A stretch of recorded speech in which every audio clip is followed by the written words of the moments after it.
I want to ask you this, which is, I see there's a little bit of set dressing here, a minimum of set dressing, actually. A very low-budget set dressing, I see. But the question is why do you think that these are my bad movies? They're not bad movies. You don't know what a bad movie is if you think that's a bad movie.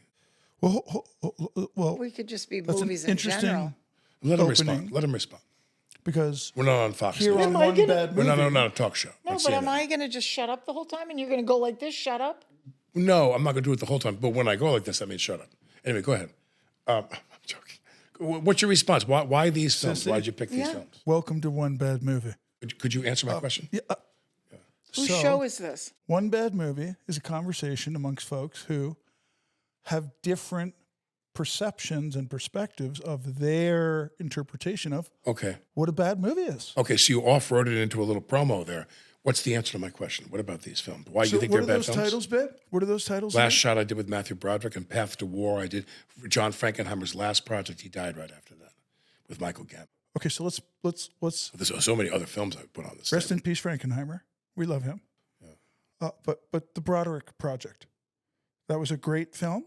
No, but it wasn't a bad film. It was a bad film. Okay. It wasn't Can a you- bad film. It wasn't. Let me take this again.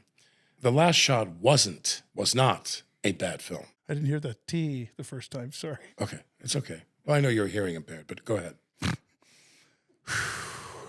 Last Shot pick was on him, Jeff that's not nice. Nathanson. Jeff Nathanson, who wrote Catch Me If You Can, great writer. He directed his first project. It was a very good script. Very good script. Tony Shalhoub killed. He was so funny. Okay. Well, then here also on One Bad Movie, we invite actors like yourself to explain or express from their history and memory an experience on a film that wasn't so wonderful. Well, that's divided into the shooting of the film and then the quality of the film afterward, or both. Right. Do you remember a long time ago, we were in New York, over a decade ago, and you were talking to me. I'm going to Hey, embellish. don't ramble. Just ask the I'm going question. to embellish. You were talking to me because I said, "Oh, I'm going to do this movie," and I had made, the joke. The joke is I've made 100 films, more than 100 films, and 27 were just bad, So you had a certain genre you were into for. sure, I had a certain season of bad movies. So you went on to explain to me one time, way back when I said, I think this thing's not going to turn out as I had hoped, and you went, "Oh, yes." You had this great wisdom where you said to me, I had an experience on a film once where they said, "We're shooting in Tahiti." I know this. Yeah, you know the story.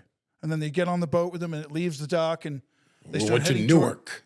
towards Staten Island. Yeah, went to Staten Island. Staten- No, but I'm watching. But I want to finish something. First of all, one of the funniest lines I've ever heard in my life. Shalhoub plays a kind of B or C level D-list mobster who runs Providence, Rhode Island. The movie was a funny script. I love the script. Jeff was a really great writer. And Jeff has Shalhoub, who's the local mobster, the head of the mob, sitting there, and he's watching this enormous TV, the biggest TV I've ever seen in my life, and he's watching rugby. And his henchman, big tough guy, brings me in. He goes, "Boss, he's here."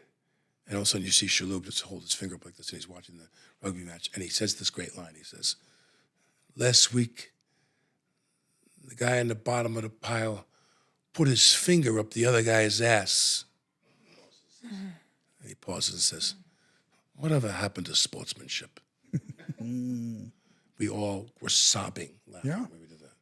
He had a great line. Then he stands up, and half his face is like pizza. He got burned.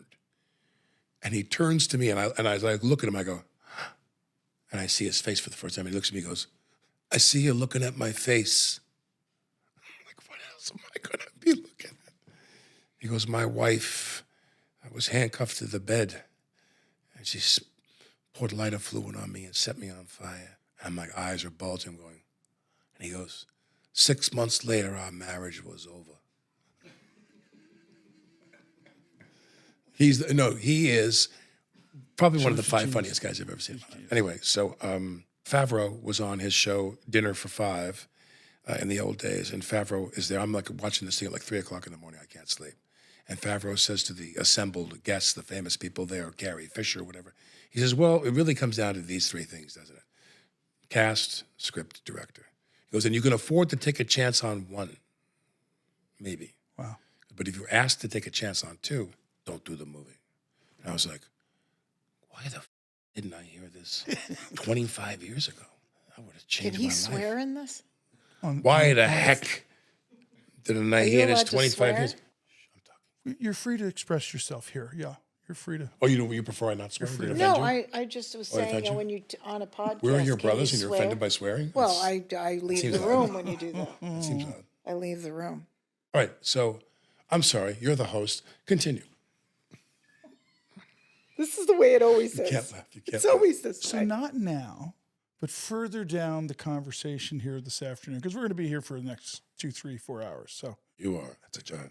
The seat will be empty. think about He's going to sit in for think about your going to Tahiti, but you went to Staten Island, and then when I talked to you the other day, because we were supposed to just interview Sissy about movies, right? We're going to do a little bit. Okay, so we can do that. But you went into this. What's another way to say diatribe? Monologue. Monologue. What? Monologue. You presented me with a fast monologue, which you're brilliant at. No, come on. Let's get down to the show rather than you commenting on the show. This is we the haven't even show. done- but we haven't even done the show. So Welcome to Showwood. Come on, go ahead. So you started talking about old films. We made a list. We're a little prepared with that. They have some questions for you later. What do you want to talk about, Guy? What kind of a hosting school did you go to?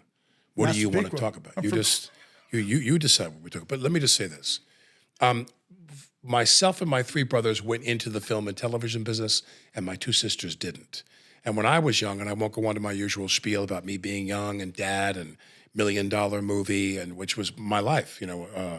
Dad would come home. And this is back in the days, I'll just tell this quickly. The New York Times is there, and those very pithy movie quotes, like 2 lines, really showed whoever wrote them was really funny. And Dad would sit there, and I used to walk into my mother in bed. I go, "Who's going to let Dad in?" Like I thought we had to lock the door and have security, and then I'd let Dad in, and my mother would just sit there, and go, go to sleep.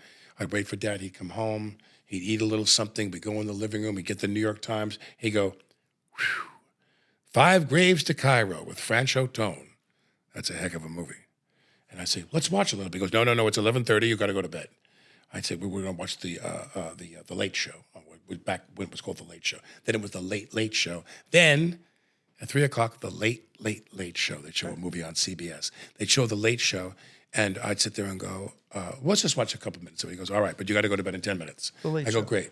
We'd watch 5 Graves to Cairo. We watch Sorry, Wrong Number with Barbara Stanwyck and Burt Lancaster.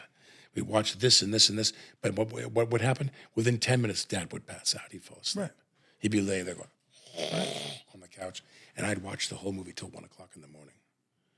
And I watched so many movies. I always say there's a guy named Ted Molly back in the days when they had booth announcers on WPIX and OR. So they had somebody live if there was a technical problem. How Because old there were were you often, then?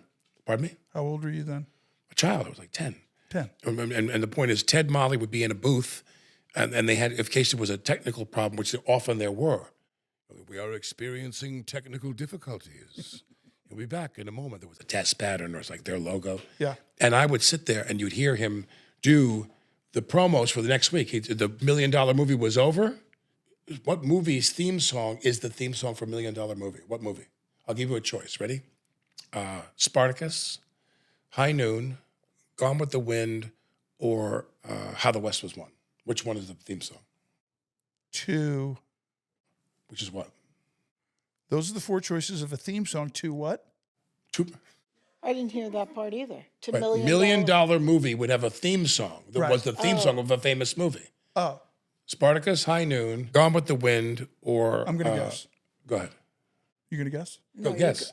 Spartacus. What's your guess? I have no idea. You don't have any idea which of the 4? Guess one. Just roll the dice. Don't live the cautious life. There's nothing I'm to be the only gained. one in the family that does live Right, that way. but let for now, for the purpose of this show, let it rip. Roll those dice down the felt. Go ahead. So give me the choices again. God damn it! I was afraid you'd say that. Oh, my. Spartacus, High Noon, Gone with the High Wind, Noon. High Noon. Right. Theme from $1 Million Movie was from Gone with the Wind. No. Okay. And Ted Molly would come on and go, tune in next week on $1 Million Movie when Barbara Stanwyck tells Gary Cooper where he can go. in Ball of Fire. And he'd be live in the booth announcing. And I just loved that. Ted Molly. There was a live guy talking to you in your home. They don't have that anymore. Everything's taped now. Yeah. But anyway, I thought that story would thrill you. So hold on, I'm just going to lie down for a little bit and close my eyes. You guys talk, okay?